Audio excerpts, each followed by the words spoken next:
So, Michael, let me ask you, because there's been some debate about this, whether his lawyers just agreed to this political strategy or whether there's some legal strategy here about trying to get an appeal, trying to provoke the judge to do something that would help him in an appeal. What do you think? More all politics? Was there legal strategy here?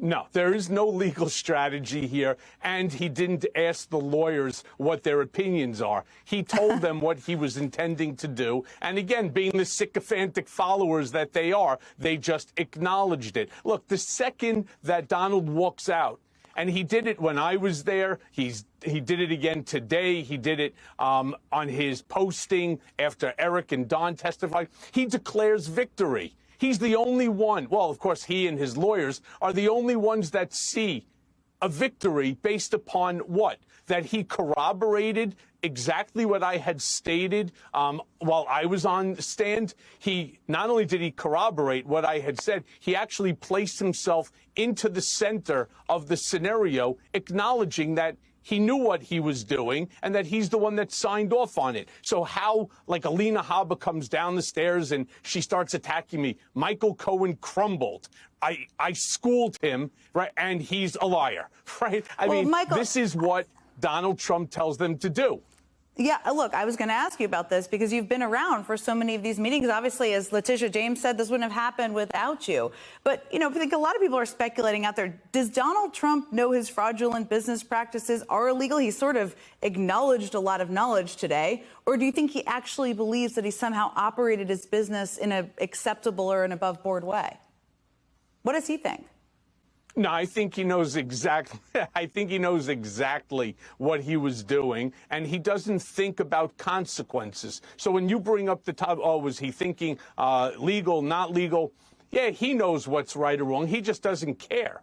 That's the big difference. I mean, and again, what Donald always does is he uses the same play. And that's why when I was testifying before the House Oversight Committee, it was so easy for me to predict that if Donald Trump lost the election, that there would never be a peaceful transfer of power. Well, it's also easy for me to understand how they were going to attempt to attack me when I was on the stand. And in all fairness, I certainly didn't crumble, and in fact, everything that I had said had turned out now to be corroborated by the defendant himself. But what's interesting, I was going through a drawer today, and I came across this document, and no one's seen this document before. He does the same thing over and over and over. So in this one, he let's writes, see the document. You have it with you? Rep is using... All right. Can you see that? Give us a little rundown of what that document has to say. So what it says is Obama Reps is using lightweight New York State Attorney General Eric Schneiderman to target political enemies. Well, all you have to do is just remove Eric Schneiderman's name from it, put it into, Letitia James, or put it into Jack Smith, or put it into anyone. It's the same language over and over. He thinks that it was beneficial to him then, which we all know it wasn't. He ended up paying, close to $20-some-odd million for the Trump University case. It didn't work there. And it's not going to work here. This theatrics that he and, his lawyers are doing every single day, it doesn't benefit him. And instead of schooling me, they should have schooled him on the proper way to answer a question. Well, so, one, you don't make a fool out of yourself, and two, you don't get hit with a $600-700 million bill at the end of the day in disgorgement. Michael, I should note that that document we just showed you, we haven't independently verified that, though that is a document you have. It certainly does give you a lot to think about the patterns here.